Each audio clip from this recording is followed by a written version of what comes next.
scared about mishaps and the phone eating up and which always happens. Don't worry, it's quite informal. So it's okay. I've kept a backup phone which has no sound.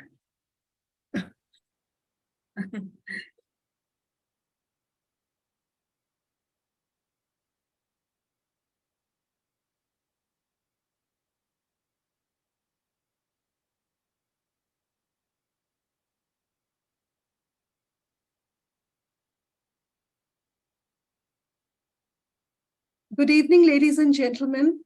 Rina Dhaka, our guest tonight, this evening. Syna, ladies and gentlemen.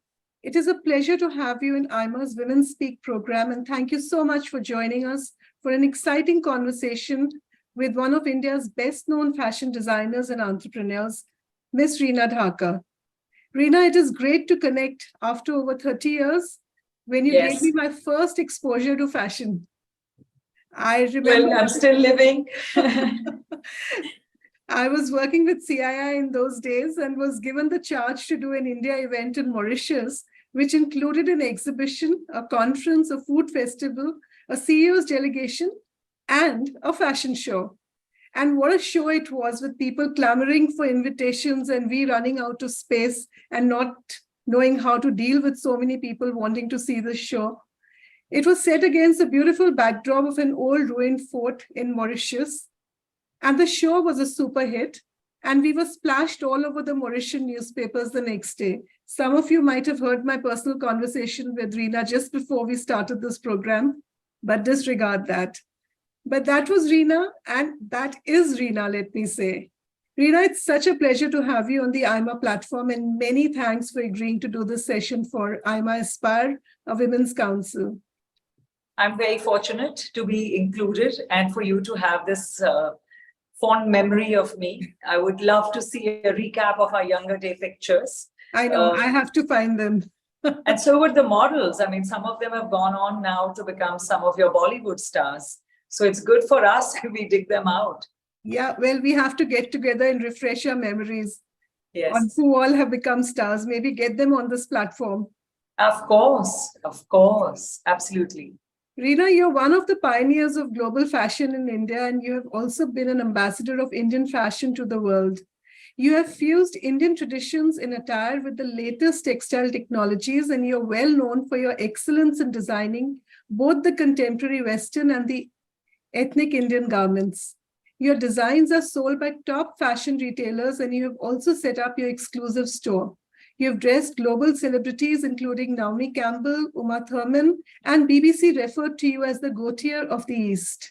We look forward to learning some more from you about fashion in formal business wear, which is what most of us wear these days, and using garment design for building a personal brand. Thank you for joining us, and a very, very warm welcome to you. Thank you for having me. Syna, always a pleasure to have you with us, and many thanks for being with us today. You have been a friend of AIMA, and it is always great to have you with us. You're a former anchor of the Young Turks, India's longest running TV show on young entrepreneurs, and now you're building content and community for Trica, a platform for growth stage investment and equity management. You've interacted with some of the most stylish tycoons of the world, and we look forward to an exciting conversation between you and Rina. Thank you for joining us, and a very warm welcome to you. Thank you. Thanks, Rekha. Ladies and gentlemen, in a professional setting, appearances matter a lot. Appearance opens doors, and appearance opens conversations. This is a conversation, in fact, I had with Smita just a couple of days back. In crowded and competitive spaces, it helps to look distinct and be intriguing even before speaking. Having a good sartorial sense is a major asset in professional setting, and an individual dressing style goes a long way in building one's personal brand. Clothes communicate not only the personal taste, but the substance and the stature of the individual. Garments are not just coverings, they are statements of who we are and what we want to be. On a broader level, fashion is an expression of the spirit of the times and a marker of the social and economic changes. It is an outlet for each new generation to disassociate itself from the past and introduce new ideas and practices. Fashion expresses creativity and courage, and it highlights individuality among the crowds. However, there's always an edgy relationship between fashion and work. The ideas of formality and uniformity at work are deeply entrenched, and individuality in appearance is considered disruptive. Perhaps there's a need for fashion designers like Rina to liberate workplace dressing from the outdated and outmoded dogmas. Imaginative yet functional fashion would definitely bring fun into work. In any case, one needs to dress up to perform. Whatever style helps one feel functionally sharp and socially confident is the right one for the job. Often, fashion is confused with the extreme outfits worn on the ramp and in movies, whereas there's a role for reasonable fashion in everyday professional life. One can be trendy and individual without being outlandish. Today, we will ask Rina how fashion can help one be distinct in a professional setting and how fashion can be a powerful business tool. With these words, it is now my pleasure to invite Syna to conduct the session. Over to you, Syna. Thank you very much, Rekha, for that wonderful introduction. And because we all spoke of our memories of Rina, I'm going to share one too. I remember growing up in Bombay, and at that time, I think around that same period, right, 25, 30 years back, very interesting. We would have reams and reams of newspapers talking about fashion shows, which were very new at that point of time. And then I remember equal amount of press being given to the fact about why we are talking about fashion, right? And I remember speaking to my mom about this, and she said that, you know, people are misguided. They don't understand how important it is, how you present yourself, right? And I think exactly to what Rekha said, we tend to confuse fashion with just what we see on the ramp or what we see in extreme situations in our films or in the music industry. But it is something that is so everyday for us, right? So that is one memory. But a name that often came up, I think, in all of those conversations, because Rina is also one of the founding members of the FDCI, in all those vociferous debates about whether we needed to speak about fashion, dedicate press to fashion, I remember seeing that name, right? I remember seeing your name, and it's always stuck with me. And of course, like, we've all come a long way. I think fashion industry in India has also evolved. We've, you know, seen so many generation of changes take place. So that's interesting. I think when I started working, I felt at that point of time, there wasn't very much available, right, for young women. There were very few stores, very expensive too. And as someone who had just gotten started, and that too in journalism, you never had enough money to create a distinctive, wardrobe for yourself, but you did what you had to do. And therefore, it pains me today, you know, when you go into an office and you can make out 20 people wearing Zara, 30 people wearing Mango and all the other fast fashion brands, and they all look so cookie cutter, just like each other.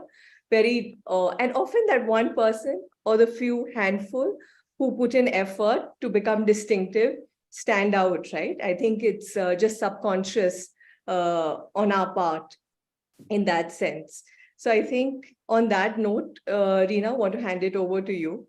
For young, I think if you can address that concern for young people to start with. How do you start when you're just starting out to build an interesting and eclectic professional wardrobe for yourself?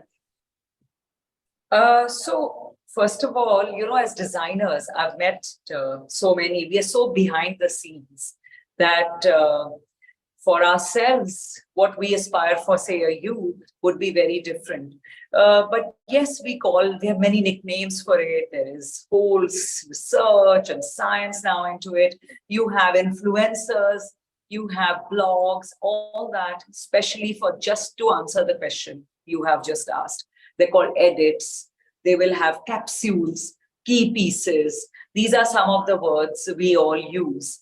So like if we were to do, say, in a classic way, it would be a pair of maybe a navy or a black pair of trousers. Everyone needs them.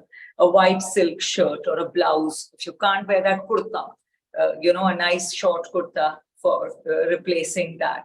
Then, of course, in my case, for women, especially the innerwear or the underwear becomes very important because it'll take you from A to Z, whether it's a strapless or replaceable plastic straps or the colors. So flesh is always a very essential, innerwear garment.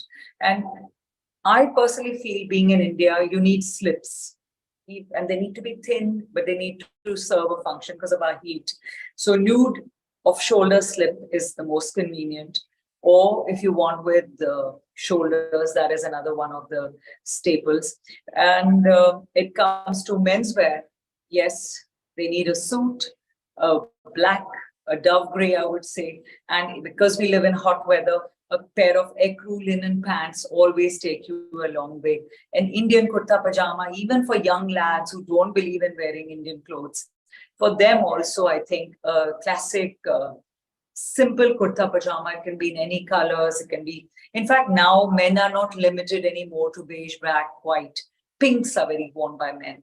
And so depending on your profession, like if we were to wear layers, I feel layers help us set a mood, set a kind of a tone very well, whether it's by adding a touch of a scarf, a chunni, a knot in front, a slight drop of a shoulder, a matching piece of jewelry. It sort of completes your story and it can keep it office wear, but yet give you that little, okay, I made an effort kind of a look.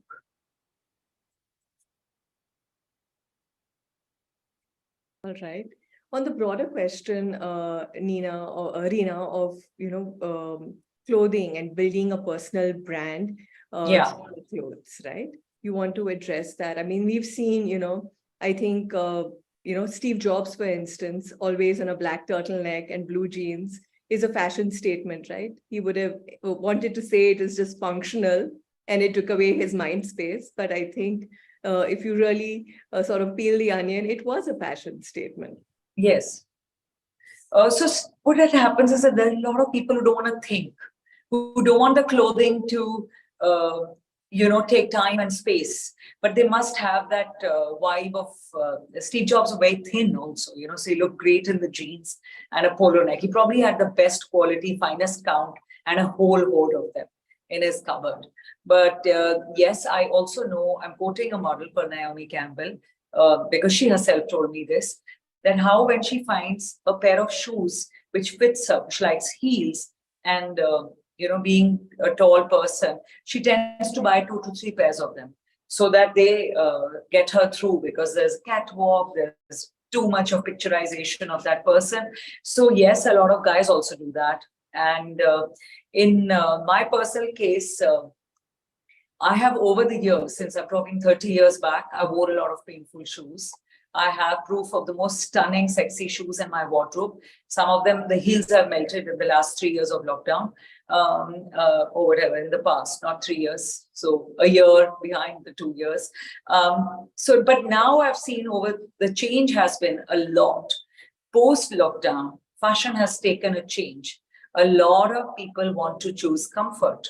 They don't just want to wear PS the conversation peak clothing if it lacks comfort.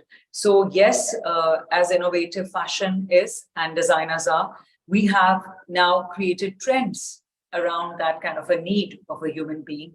A lot of loose volume fashion has become a big major player. Quad sets, as you know, in Indian fashion has become very important. The real reason is they're easy to wear.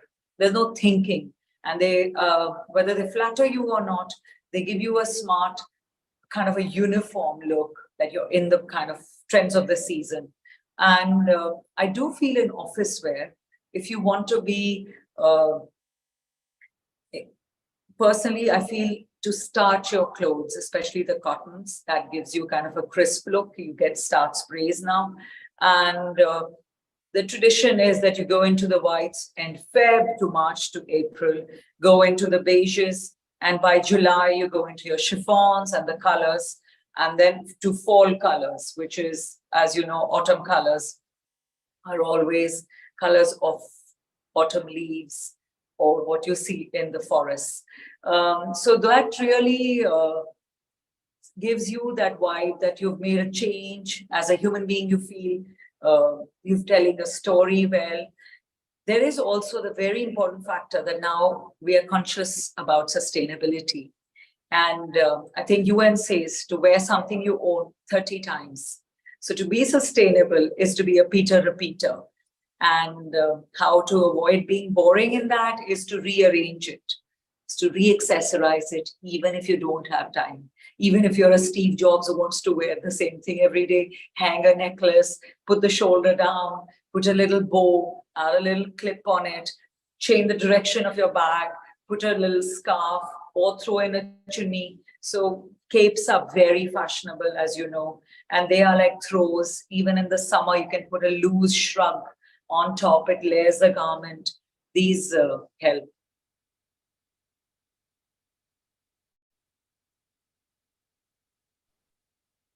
Yeah. Rina, as far as, I know that, as you move up the career ladder, right? You Yes. need to start adapting your style. You need to start perhaps, even if, you're quite, how must I say, fun and eclectic in your style. Have you seen that, both men and women tend to kind of, keep evolving what they are doing with their clothes and wardrobe as they move up their career ladder? And what, to your mind, are some of those changes that, perhaps unconsciously happen, but how can you continue to maintain your distinctiveness in that?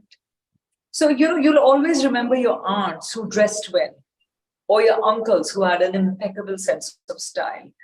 So there was no fashion books or fashion trends or forecasts to tell them, but they'd say words like he was a natty dresser, So whether it is how well you're groomed, it's your total hygiene, your presentation, but of course there's a trend to be a mess also, so that could be called edgy. It's a vibe, or however they see it. So it's profession to profession also. Like if you work in a magazine or in television, I think you could be very, very avant-garde. However, like me, if you work in a fashion factory, perhaps in the factory floors, it's not a good idea to be so avant-garde.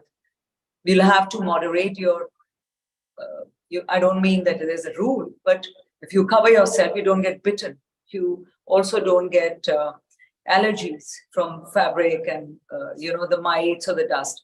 Like my son is a lawyer, he has to wear a suit, he has to wear a tie, and maybe a pocket square if he wants to go that extra edge. But I feel that as we fall into definitive customs of wearing our trends, we also gain a kind of a awareness of our body and what works with it.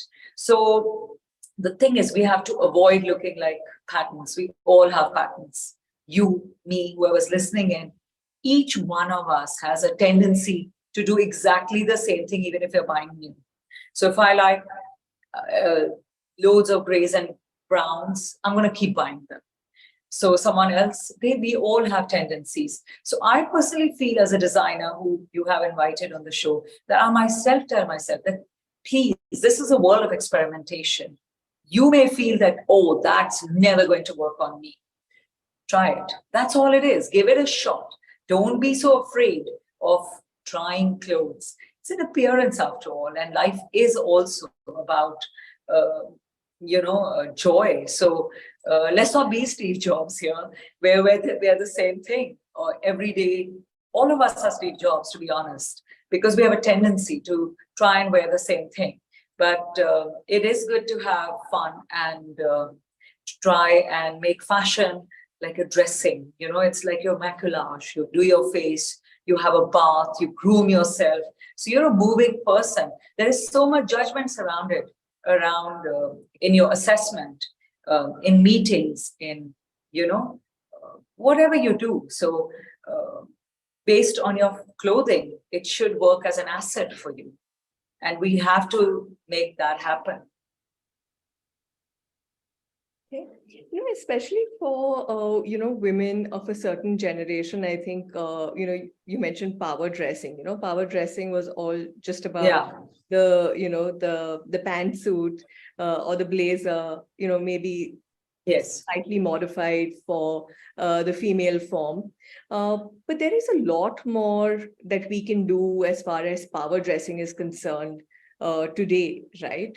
I think and you mentioned like for women of a certain generation, the sari or an Indian attire was very, very powerful. And then we saw an entire period where it became almost, taboo to wear that garment in a sort of, power situation, because you would be looked on as old-fashioned or not keeping up with trends and so on and so forth. But we are seeing women becoming more confident of what they like to do and want to do, with the sari, for instance. Give us a sense of what you've seen work outside of the pantsuit, or what can you do with the pantsuit and a few of the other garments that we've kind of in our minds classified as what accounts to boardroom dressing, for that matter. Boardroom, right? Okay, so, pantsuit is having its day because for the past 2 years, pantsuits are like ragers. They are on every catwalk. They are a must-have in every collection. So much so that even a wedding lehenga now is being prepped up with a little bit like a tailored jacket as an option. And a very good thing for a working person is because of its bombardment in fashion, it is available, it's accessible. You will find it in your next door area. It's no more something you aspire to buy. It's easy to access. Plus, I also feel you can invest in picking up your own family's leftover jackets and use them today as throws. They're very trendy, they don't look funny, and they work well. So trouser suit is just great. And of course, their shapes now, they're no more about tight tailored suits. There are a lot of soft fabrics in which we're doing, these jackets, all kind of lengths are there, and they do provide what is called a layering. Yes, these clothes need air conditioning. It's not easy for you to wander around at 40 degrees and above feeling comfortable unless you wear the khadi versions. There are kurtas or waistcoats. I love men's waistcoats on women personally, and I think they look really cool. So even if we pair them with a shirt or we leave them open, because when you leave them open, they hide this belted area, because not everyone, I'm no more a Pilates body, so like I can share that pain and agony that where the clothes look funny if they're very tight, but if they're layered, then they kind of hide with the soft folds. To look into key pieces in linen. Linen jackets work very well. Khadi jackets will work well. And trouser suit is really having its day. In the old days, we used to make these woolen Janevar, Kashmiri kind of coats. And for winters, those are just very cool to buy. In fact, I always buy menswear for myself. All right. And speaking about Indianizing the pantsuit, right, using a traditional textile in these sort of silhouettes, right? Yes. I think that's very trendy as well, right? Right now, especially. Yeah. Using the also sarees, you must use your sarees, because they've become no more the sarees our mothers wore with a petticoat. Now we can all have, even tailors are doing it. They will make you your built-up sari. They will make you what they call a magic pre-pleated sari. So it's a wraparound skirt and put it up on your shoulder and go. You can roll it down. You can wear a man's shirt with the sari and it looks smart. You can pull out those unused textile saris and give it off to anyone online. There's so many doing this service who will recreate the sari and make it more functional for you. And you can even use leftover saris, old ones, to make kurtas, bowler shirts, those ones, and to make jacket sets. So I feel those look smart, and that whole thing which aches my heart is that we must sustain, we must also try to reuse what we have And we have it in our closets, but it's kind of staying there discarded. And in boardroom dressing, of course, there's nothing like a classic slim pencil skirt and a nice fitted, short jacket for a woman. I have seen now girls wearing it at various meetings, and it is real, and they find that clothing, it's possible. So yes, if you're even a plus size, I feel try them out. Because they are available, so they do look really smart. Because how would I say it? It's like having a tailored. Literally, really means there's a fuse lining under it, so the cloth becomes more malleable and stronger. And then we put a lining under it, and that itself makes it that smart formal, which you're talking of. And a classic skirt, which the West really wears. I will give you a parable. Like I was in Washington long back to do a small pop-up and an exhibition, and most of my friend was an ambassador of USA then to India, so she had called her friends, and they were all ambassadresses, and their classic skirt was 4 inches above the knee, and they were all working political leaders, females mostly, all in the classic slim skirt with a back slit. In India, still, I don't see so much of it. Only the younger generation sports it. But I feel everyone should give it a go. Yeah, I think what you're saying is that, get out of your comfort zone. Yeah, I mean, it's one life. Yeah. And also, we have so much of this mental thing that, oh, ye patle logo pe acha lagta hai, this will not suit me. It's not true anymore. The plus size, there is stores now for every demand, every garment. And they must experiment. It's irrelevant. Who wants to be, if you want to see models, I've got the phone. I want to enjoy my life and not, I know I can't be as thin as I was in my 20s and in my 30s. So now I am different. I'm fine with it. Okay. All right. I also just want to tell everyone who's on this call that, feel free to use the chat window to start putting in your questions, thoughts. If you wish to interact and participate, we'd love for you to do that with us, right? Join in this conversation, share your thoughts and questions with us. Just to continue, Rina, I mean, as far as, and I see that there are a fair number of men on this call as well, is it, like you said, play around with the colors, Yes. Well, and, maybe mix up the Indian wear with, your everyday bread and butter shirt and pant. But what else can be done interestingly for men as far as, corporate setting is concerned? I think women have maybe sometimes far too many options, but to your own mind, what have you seen outside versus what you see here in India? And do you feel our men are experimental enough with their fashion? No, so like you see, there is a style which we have called the bowling shirt, which is essentially an easier shirt, or like we have what we say Modi Kutta. The Modi Kutta has a half sleeve, and they also, if you take it in a shirt form, it's called a bowling shirt. But if you put it in a band gala, which is a high collared fabric, and you make it half shirt and give it a kind of a looseness, and then you wear it with slim linens or chinos and smart shoes. And I think that should be acceptable for the very hot cities as office wear or formalish, semi-formal dressing, because that very formal dressing is a doable, but it's so warm. And, originally in India, they all wore dhoti and kurtas with the pagdis, which was actually more weather conducive.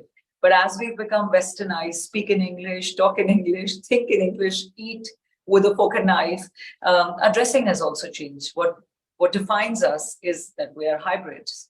And so in that, we should make use of the fact that we have that tradition, we have those fabrics, and they will formalize everyone. It's like a sari. The men version is a bangala. So even if you do it in a half sleeves kurta, I think those are very interesting adaptations to make it semi-formal. The bandi, which is a layer, to wear it in a cotton or a khadi or some soft linen with a plain shirt or a button-down shirt is also very nice. If you see the men's fashion weeks, which have just been playing now, they're currently happening in the West. In fact, the formal suit is now with shorts. It's like a pedal pusher. So I think it's a bit too early for India and for the serious males to wear that. Or not, I don't mean serious. I mean, I guess the not so risk-taking males to do that, but I feel it has a big start, and over time it will come to stay also. Yeah, but I think you touch upon an important point, and Bhavesh, I think you typed that and we came to men's fashion. But if you have a particular question, feel free to type that. But do you think that perceptions and stereotypes around how men must dress are actually more severe than they are for women? I mean, there is a certain stricter enforcement of that stereotype for men in the workplace than there is for women in the workplace. It's area to area. It's genre to genre. I feel I can't. I read Arundhati's quote today somewhere in the morning where she says, "We are many generations in one, or we're many centuries in one. This is really our uniqueness in our country, and we are so diverse." With all these fusion of our histories and our culture. So one rule can never apply to each one of us. And I personally feel the whole thing about today's show or our chat is that we need to all maybe reflect and say, hey, this is this week coming up. Let me put aside my next 5 looks, and things we pushed away at the back of our cupboards, just put them against yourself in the mirror and layer them and just leave them in the closets. But the most important thing is go out and wear them. Acceptability is not a concern of ours. It is ours is to wear it. And one person will always be a pioneer, and clone effect is what creates fashion. So yes, I appreciate the fact that today's world is not just about women's fashion. In fact, men's fashion is a very fast-growing business. And it's no more about them, like me and my husband, he gets ready in 10 minutes versus me taking, say, a half an hour, because I have hundreds of things to choose for. Occasions will vary. If I'm going to a boardroom meeting, I'll dress differently. If I come back, I have a loungewear to wear if I have someone coming home for dinner. Then if I have to go to a young press party, how I will dress. Then if I have to suddenly go to a funeral, how I will dress. So, these are realities and truths of our life, and we all need those quick changes in our wardrobes, which we call capsule edits. But it's a doable. I saw a video the other day, put it up on Instagram. Some girl is doing, somebody took her picture. There's no face to her, that she's ironing her hair in the metro. Now, good for her. She's groomed. She's trying to make an effort. She's saving time. And who knows what her real life is, how she's, transiting in a single day in so many situations where so many clothes change, hair changes are required for her to fit into the next look. So yes, same goes with men, whether they're in the day by the pool or having a kind of a super small bar or evening with their friends, then it goes into shorts, khakis, chinos. Sandal, I feel, should be acceptable personally as formal wear. I know it's still not. It's my one big thing, that how are you guys wearing socks and shoes when it's frying like at 45 outside? It's perfect if you're in England, if you're in America, if you're in Kashmir, but if you're not, you are pretty frying unless, you turn your temperature down of the air conditioning to minus 16 or something. So I really want like smart sandals to become acceptable, more breathable fabrics for men to become acceptable in their boardroom situation. And for that not to be a yardstick of judgment Yeah. for their seriousness, you Mm. know. Yeah, I think we need to a little bit claim back, our geography and our climate and our local traditions, perhaps. Exactly. Yeah, yeah. On So that we've note, become such a marriage of the worlds, India, yes.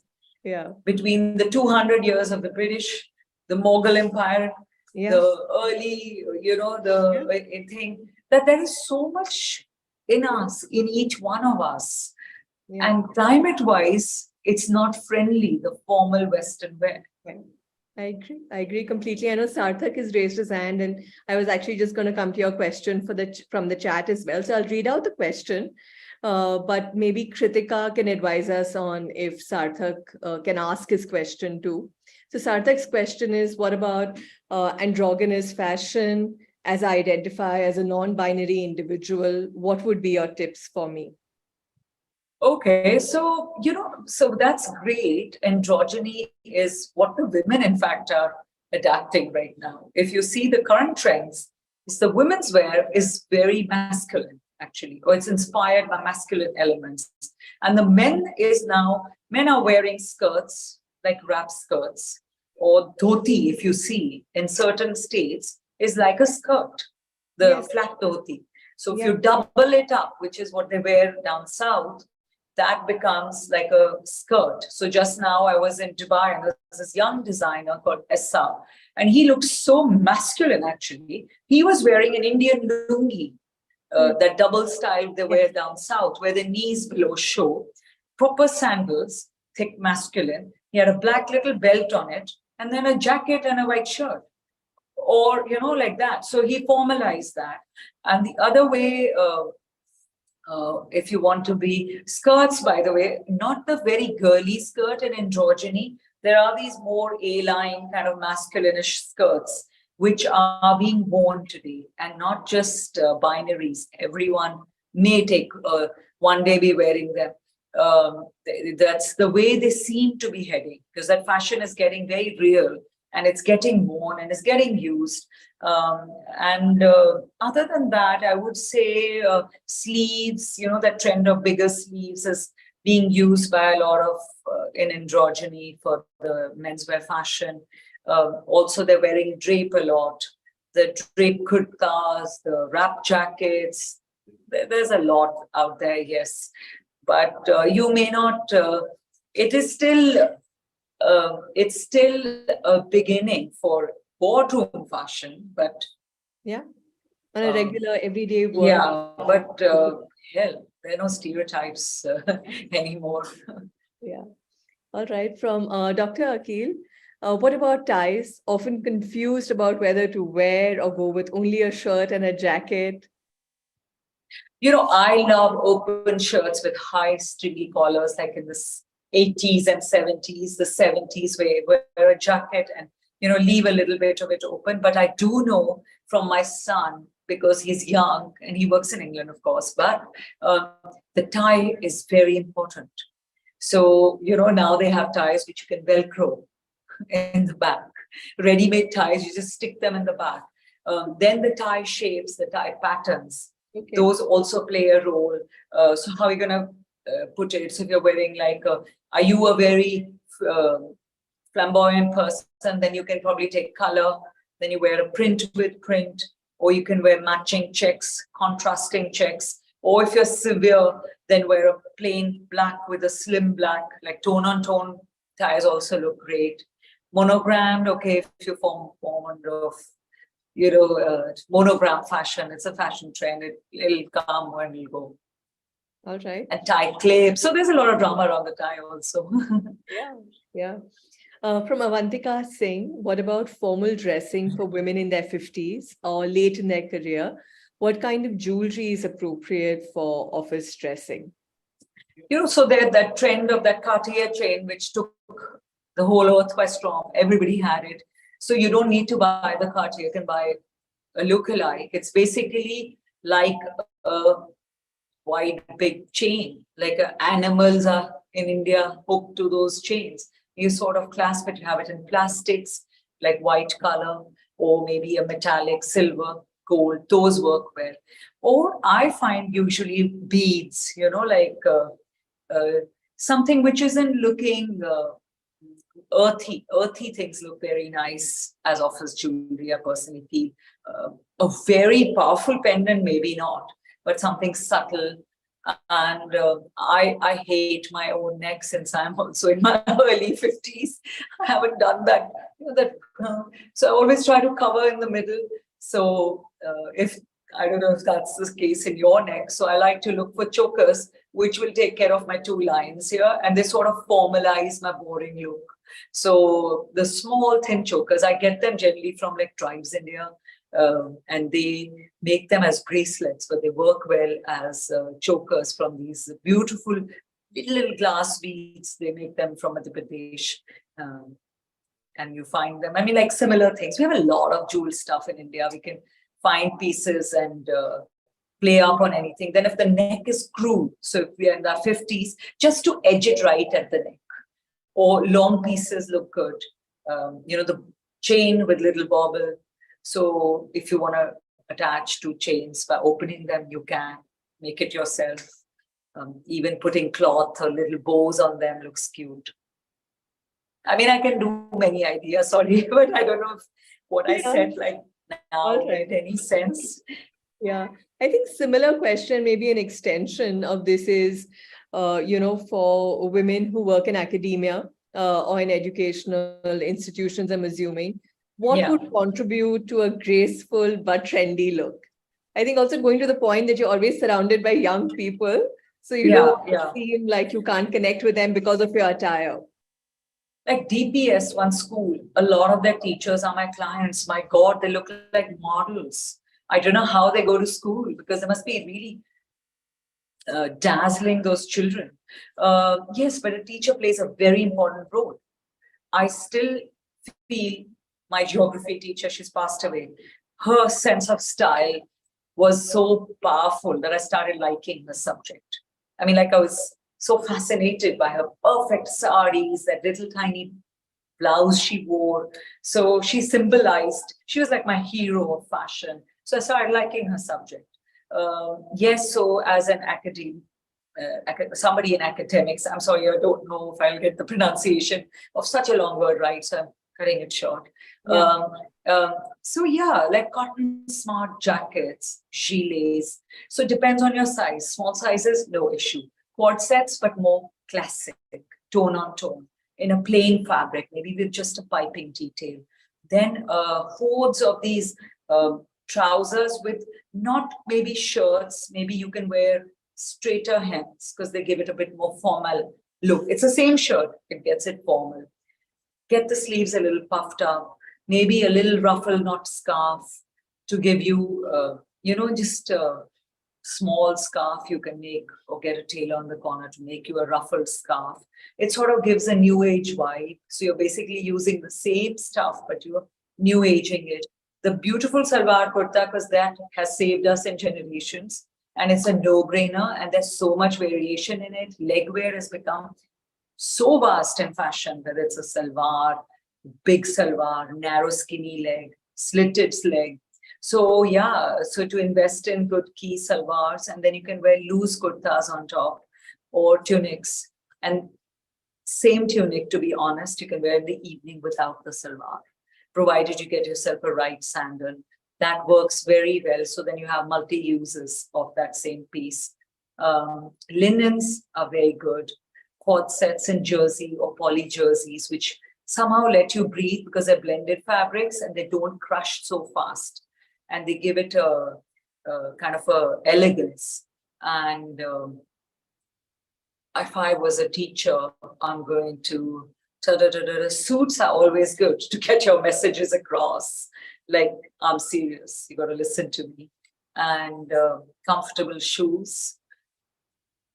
I guess sarees are also lovely, but yeah, however you wear them.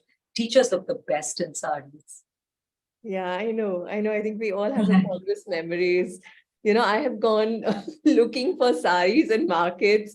You had a geography teacher.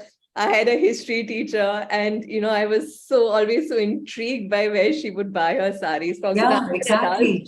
Every How time. many years later we're talking about our sarees of our teachers? Yes. Yeah. So the blouses they wear, their choice of blouses. I'm telling you, there's so much out there. But I hats off to these teachers because they have to wake up so early, get themselves into top fashion and run there and be there for those kids. Yeah. Yeah. Sarthak, you want to ask a question. I think it's going to be best if you unmute and ask your question. I saw a comment that you added, but I think you should join or participate with us. So Kritika, if you want to ask, if you want to unmute Sarthak and have him ask or extend his question. We took up, androgynous fashion, but I think Sarthak wants to add on something to that. That would be Sarthak Jaiswal, Council. Yes. Yes, ma'am. Yeah. Thank you so much for adding me in the discussion. So I wanted to ask a question that I basically belong to a community, a LGBT community, and I am too much into grooming. So when I groom myself in a sari, I am not being seen as a formal attire. People see me that I'm wearing something ethnic, that too in a cotton formal saris, which are like very formal print or no print. So how to make people understand that when you are in attire and you are dressed in a way, it's not because you want to dress in a way, it's because that you like to dress formally in a sari as well. Like I can wear a sari as well, or I can wear different formal tops under my jacket. People don't see as a formal attire. People ask me to wear a shirt or a t-shirt underneath my coat or blazer to look formal. They don't approve me when I'm in sari as a formal attire. Not in my workspace though. The people don't assume that it's not work appropriate, but people who are not in my office, like I work in hospitality, so I'm working with the Lalit. So people from other department assume that I'm not looking formal enough. How to be So, tone on tone it, tone on tone it. So if you're going to be wearing like you're wearing, it looks like a black blazer to me.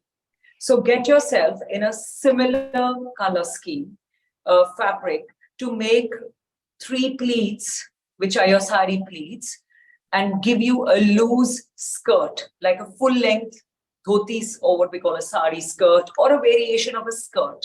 And then give it a fall, like a broad fall. So it gives it a definition, like kind of a strength, which is what these fabrics, tailored fabrics have. And then make a tailored skirt, which has a pleat. You can add pockets to it. And then wear it with a black on black or like a black satin shirt. So that will not make it look so sari-ish. It'll look more like Indians, we can adapt to a lungi. So it's like a lungi skirt, but you made it more fashionable by doing it tone on tone. So put the whole tone, one, also gives length, also looks smart, and it's there to stay, which means you're not going to have a wasted. It's a fashion trend which will grow. Also, like I love to add on pearls at my work, and pearls are usually considered very formal. So I have seen people, they don't like, I have seen people who are at the big positions in my property, they don't see pearls as the formal attire, like part of formal attire. So, depends. See, if you want to wear pearls, maybe you can wear it over a collar. Don't wear it on a neck like a beauty queen, if I may say so. Like if I'm going out and it's my 40s vibe, then I'll pair a pair of pearls with my red lips, that whole period cinema thing. But if you wore the pearls with a distraction, like a cream is the color of pearls, so you wear it over a collar. And then you just put your pearls, or if you're wearing a kurta, then also if you wore a matted green kurta or something, you can wear the pearls. So that way it doesn't become so pronounced and in your face, but you're still wearing your pearls. But yeah, for evening wear, go ahead, wear it the way you want. All right. Thank you very much, Sarthak. Thanks, Rina. We addressed this in some way, but, Bhavesh had a follow-on question on if, you are in a corporate environment, but, for instance, you're taking a couple of meetings on a Saturday or after work hours. Is it a strict no to wear jeans and a t-shirt? And what could be, some alternatives for, when you're working on a holiday? I think jeans is great, but maybe not with a t-shirt. They could wear it with a formal shirt, a tone-on-tone blue, because then it gives it a kind of an elegance, or a beige. And then if they really want to make it a tad more formal, is to throw in a thin jacket over it and not have very contrasting footwear. Because I find blends create a smooth, Transition. yeah, and it gives a kind of a grace to your story. Okay. All right. A question from Swati. We spoke about, teachers, and we spoke about men and women at the workplace. What about trainers and consultants? I think also alludes to, again, being relatable, but also coming from a position of power in that sense. Anything specific for trainers? So trainers have the best body. That's their job, and they aspire you to perspire to get that kind of a look.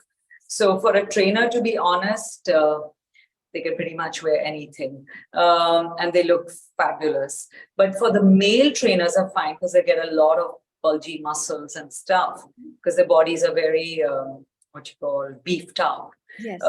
So maybe because they want to look, if they want to look smart, elegant, is to not wear tight t-shirts, to be honest, other than in the gym world, but maybe to wear shirts. They could wear anything, jeans too. They could wear just blue jeans and a white shirt. It would look smart, or a beige pant and a white shirt, or if it's winter, black and black. For me, that would work. And when it comes to the other one was consultant. Consultant is pretty much like a corporate job, I would imagine, from a dress to a skirt and a blouse to something which is tailored. It would be nice, I would think. Yeah. I love hats. It's so sad in India. We all go berserk at the thought of hats. India originally was about turbans, hats. They're a version of headgear. And when I used to drive my car earlier, now I don't drive, I'm driven, honestly. So in that phase, in the summers, I used to love wearing hats. If I wore like off shoulder, nothing would happen. But in the traffic light with that hat, I would have the entire gang there parked with me, staring at me because I'm wearing a hat. But I wish we would bring hats back. And that for me would make my day. Like, I love headgears. Yeah, I guess for folks who have a more outdoorsy job, or things that take them outside of an air-conditioned office, maybe headgear. Yeah. Okay. But in India, we don't wear hats. Max is a golf cap, Yeah. It's a functional thing. We used to have turbans earlier. Okay. And women had ghungat, so we had sunblocks. But now we don't, so we're in a mixed world. We don't have a plan for this. Okay. I think Swati, Swati is saying she meant corporate trainers, but I think consultant trainers, pretty much similar. If you really want to spice things up, try a hat or try some sort of, head turban, even for women, could be in the form. Oh, the turbans look great. And kaftans are very fashionable now. So even if they don't wear flamboyant kaftans, they can wear maybe toned down, simple, plain ones. And sportswear inspired Ford sets look lovely in skirts and dresses. There's so much of pretty dresses out there. They should take advantage of their profession, making this possible. They should wear that. Okay. Any specific question from Ashu? Any specific fashion faux pas or common mistakes that men should avoid in a professional setting? But I think we can extend it to men and women. Your absolute, please don't do this. I mean, I know you said you're all for experimentation and giving into the child in you to, experiment in doing what makes you happy and comfortable. But to your mind, Rina, some of the, just don't do this. See, grooming is very important. So if you're going to wear something which is making you perspire, and also especially 60-70% of our country is in this sweaty in and out weather. We're not all air conditioned. We're like part air conditioned. So so grooming, I think, is important. So clothes which make you really stick to you. And to be honest, I myself found myself getting eczema recently in that little bit of heat wave we got. So this is a fact that we have to wear clothes and hairstyles which keep us, cool. And that fabrics are very important, that they are breathable fabrics. That is important, I feel, in most of our selection of clothing. Elasticated waist, high, those belts we wear, they sort of create a line of not just skin ripples, but, sweat also around it. So if those we can, wear the dressing in such a way that there is no requirement of heavy belting, especially in the very warm months. And my other no-no would be like, no-no would be like a sip. I guess there is no no-nos anymore on earth, because the whole thing is about fashion is an expression. So my only no-no would be is don't be caught in your molds. Go out there, take that plunge once at least to, leave your patterns. We all live in that clothing plan and pattern. All our lives we buy the same thing and pretty much look the same. So my only no-no would be is don't be that. Let's all do that one little step of change, replan, readjust, and get a little extra in our clothing game of the month, year, day.